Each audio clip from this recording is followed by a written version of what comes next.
Clean and safe drinking water. It's always there when we turn on the tap. That's why we often take it for granted. But for a number of Brown County communities, it wasn't always that way.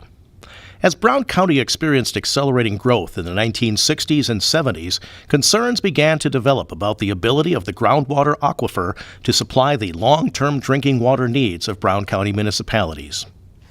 The quality of the water was the main concern, and then also just making sure that there was a long-term source as communities grew, that we had the capabilities to expand and continue service. I think that over the years, as the population grew, people had to drill their wells deeper and deeper, and it was the economic situation to draw that water from that deep up. Plus also the DNR and the EPA had concerns and also regulations on the radium in the water. Well, we had a water quantity problem that was becoming very evident and backed up with sophisticated hydrologic studies, and we had a quality problem, radium. So you put those two things together and something had to be done. As part of an overall Brown County water plan, the county commissioned a water study which was completed in 1976. Well, they looked at the St. Peter aquifer, which is where the wells in the area draw their water from. They found that the water level in that aquifer was declining, that the draw from all of the wells that were taking water out of it were just simply not sustainable. Groundwater aquifers refresh at a fairly slow rate, and the amount of water that the region needed simply wasn't going to allow that to continue. The quantity issue was significant at that time because of projections for water usage based on growth, and we anticipated that as the water table was being lowered by the level of consumption we had from all the communities in the metropolitan area, that we would run into additional chemical issues or radium and other things. So the Environmental Protection Agency was putting pressure on local communities to get rid of the radium. So what's the solution? You've got to go to another source. Could it be the Bay of Green Bay?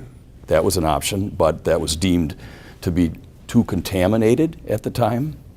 Following the 1976 study, municipalities within Brown County formed the Brown County Planning Commission Potable Water Study Committee to investigate drinking water solutions for the region and recommend a course of action to move forward. A number of additional studies then followed over a number of years. There were so many studies and restudies and rechecks from even from a point of view of where we're going to get the water. We've actually looked at getting water from Green Bay. That was number one. And then we also looked at going to the lake ourselves into Kewaunee. We even looked at taking in the water out of the Fox River, out of the treatment plant. So, but the water coming out of the treatment plant, the issue there was the temperature. It was warmer water. Study after study confirmed the problems. In 1998, the suburban communities, now meeting as the Central Brown County Water Commission, decided to form a joint water utility. Although joint authorities were allowed for a number of utilities, state law at that time did not allow for joint local water authorities. The issue of banding together into a common utility, there really wasn't permissive legislation to allow that. So the authority pursued changes with its representatives, I think it was Senator Coles and others, and got legislation drafted. Well, we needed to have the legislature pass a bill so that we would be able to work together. Typically, everyone worked on their own, and this was unusual. A number of us went down to Madison, and of course they had information ahead of time, but there were no authorities for water at the time. There was for electricity, but not for water. So we were the first ones to come in. We thought it was going to be a difficult trip, but it wasn't. They passed it and we became an authority, which gave us powers for borrowing and everything else. I don't recall anybody opposing the legislation. It was like, hey, you need water, it's basic, you've got a problem with contamination, and here's a way to get it. In 1999, the Central Brown County Water Commission was formally established as the Central Brown County Water Authority. It was the first water authority in Wisconsin and was initially comprised of 9 communities and the Oneida Nation. The authority got to work and began studying options and costs for obtaining drinking water. One option, of course, was to join the city of Green Bay. Another option was to build our own facility, and another option was, to go to another source, and also the pumping water into the ground and recycling it. Well, we knew right from day one we're going to Lake Michigan. We knew the water was good. We weren't going to mess around with groundwater. The biggest thing was putting everything together and knowing who we're going to, if we're going to go on our own. Originally that was our thought, to go on our own. Nobody else involved, no Green Bay, no Manitowoc, nothing. But it just didn't work out, especially after it got a little bit expensive for some of the smaller communities. Ultimately, the majority of the authority's members determined that purchasing water from the City of Manitowoc and Manitowoc Public Utilities, or MPU, was the best long-term choice for the residents in the member communities. We had to look at where we were going as far as cost. That was probably the biggest thing. We were had to look at the logistics of trying to get between the member communities here and Manitowoc on the lake. So that took up a lot of time. Is the price per thousand that they offered that they could produce the water? Green Bay could produce the water for almost the same amount of money, but Green Bay would not sell water to us at the same rate as their large customers. Manitowoc gave us that rate, plus the long-term cost after the debt is paid is going to be a much better situation in the future. And we looked into the future, and we were looking 20, 25, 30 years down the road. It wasn't what is best for today.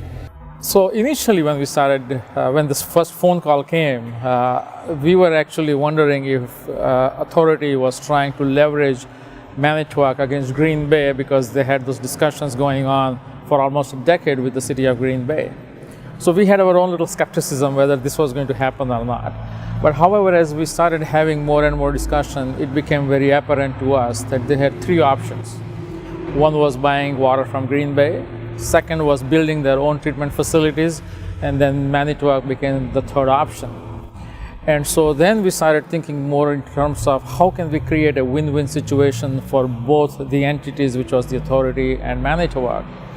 And with the economic development aspect of it, and utilizing our facilities for more optimal, because we had some unused facilities, that is how we came about with the deal and the transaction and the agreement that we came up with. So. During this time, leadership for Ashwaubenon, Hobart, and the Oneida Nation decided to pursue other alternatives and discontinued their membership in the authority, but it didn't deter the remaining members. The largest communities, largest communities were still involved. Still the need existed, the issue of radium existed.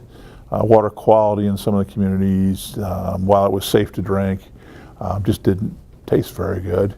The water was pretty hard, and we still had concerns about the aquifer's ability to provide everybody. After years of study and debate, a decision was made.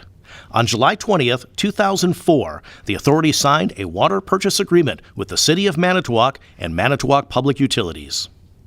The decision was made by the authority to go with MPU, and then we had to negotiate a contract, with them, and that was a joint effort, and it worked out to be fine. And then, as we worked through making that decision, getting the bonding, we're working with financial advisors, working with them and going over our agreement. We're doing the engineering, we're doing the bond, working with bond counsel, and the attorneys helping us with that to make sure that the bond people who would ultimately buy the bonds would agree that we had an agreement that they were interested in pursuing. So this is, I think, one of a kind transaction. I don't think a deal like this or an agreement like this has been created in all of the U.S. Absolutely not for sure in Wisconsin. And the way the transaction was worked out, or the agreement came about, was the authority paid for all the capital costs, except one little caveat. They only paid Manitowoc $26 million and said, you are going to, as Manitowoc, going to take a risk that if those capital costs exceeded $26 million, we could not come and ask for more money. And we accepted that challenge. We did our due diligence, and we came up with the agreement that basically created, as I said, the win, win, and win for the city of Manitowoc, for the Central Brown County Water Authority, and for the Manitowoc Public Utilities. So it was a three-way win-win situation and win situation. The authority then worked with an engineering firm to design the system, and in the fall of 2005, construction began. Work included expanding the microfiltration plant at Manitowoc Public Utilities to accommodate its new customer, construction of a water transmission main to carry water from Manitowoc to the Ledgeview area, and construction of the water distribution system that then carries the water to the 6 member communities. Manitowoc produces the water for us in a facility that we financed the portion of their improvements that served us. So we built our water facility in Manitowoc in their treatment plant to serve us. And we built the pipeline to pump the water to us. So Manitowoc processes our water, pumps it to us, and then we take it, the Water Authority, take that water and distribute it to the member communities. It's a very long pipeline. We have 65 miles of pipeline going from Manitowoc Public Utilities to here. They needed to expand and improve their treatment facility to service, so that was one piece of it. And there is a finished water pumping station there with a 3 million gallon water reservoir. And then a 48-inch pipeline that had to do 2 river crossings, countless stream crossings. I think we had over 100 wetland crossings that had to be permitted and dealt with. Finding a route is not an easy thing to do when you want to put a large new utility in the ground. A lot of the right-of-way is used up by other utilities, so figuring out how to get it done was a problem. The river crossings turned out to be a bigger problem than anybody anticipated. They're about 50 or 60 feet deep and bored through solid rock. And the boring process got off to a rough start until they got the right equipment. So we had, at the time we started this, everything ran off of system pressure. So we had a very high pressure line coming out of Manitowoc and trying to get everybody what they needed. There is a booster station that serves Howard. They're at a different elevation, and we need to push the water to them. So that happened. Construction was completed in August 2007, and the authority began providing its 6 member communities with abundant, high-quality drinking water on a permanent basis in September of that year. Well, it was a very exciting day because we did hold a flipping of the switch, so to speak, and it kind of brought to fruition everything that we had looked at as far as negotiations, putting the authority together, even trying to make adjustments within the authority, because not everybody was the same size, not everybody had the same type of distribution system, and it was kind of a relief, I guess, at that point. It was very smooth, which was really good, and it continues to be smooth. It's almost as if once the switch was turned on, the water flows, and it's out of sight, out of mind, and people are able to turn on their faucet and have the water resource, and it's there. It's an automatic, so it's been good. Well, quantity, we have access now to up to 20 million gallons a day of water. Currently use about 6.5 on an average day, 6.5 million. So we have a lot of room for growth and capacity. Our maximum days tend to be maybe 11 million gallons around there. So we have a lot of room to grow, which is something we didn't have before. So the quantity is not an issue. Quality meets all applicable regs. It's not quite as hard as the water we used to have. So a lot of our residents have chosen to forego water softening at this point in time and seem to be doing fine without it. As the wholesale water provider, the authority purchases the water from Manitowoc Public Utilities, manages and maintains the water system infrastructure, and works with member communities to ensure their water needs are met.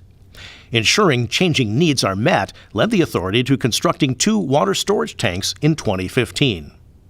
Additional capacity gives our communities the room and space to grow.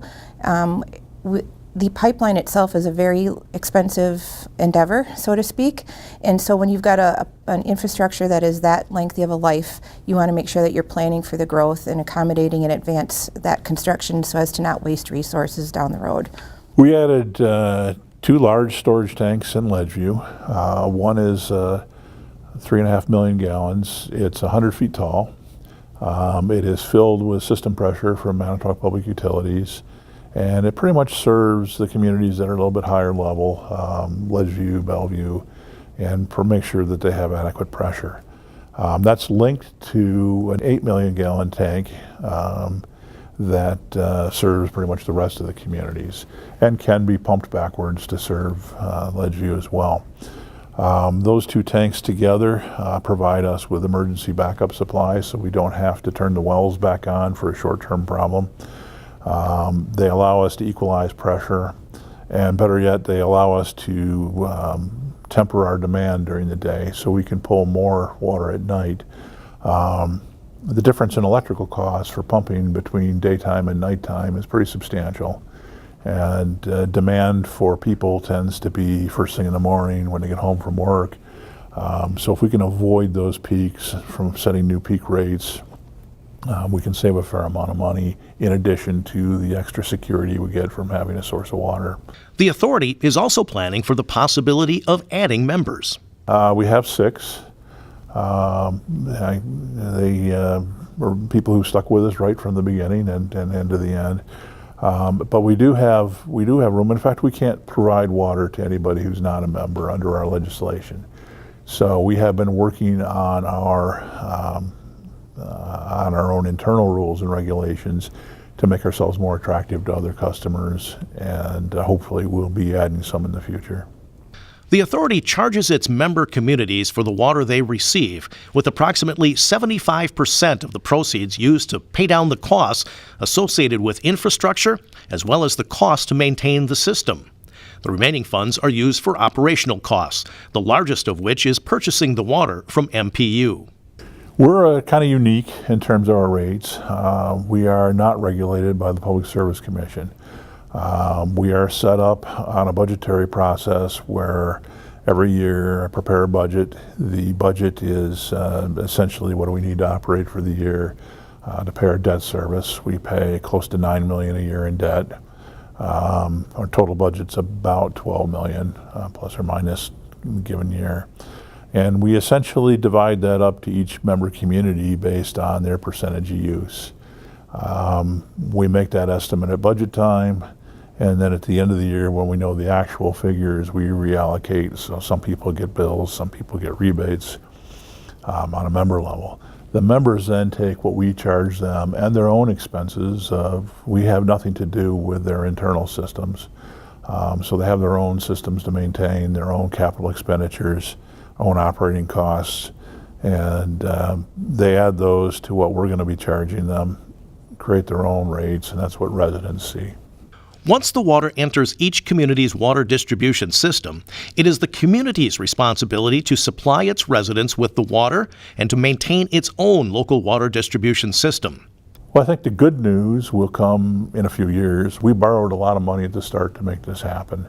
Most people don't create their water systems from scratch.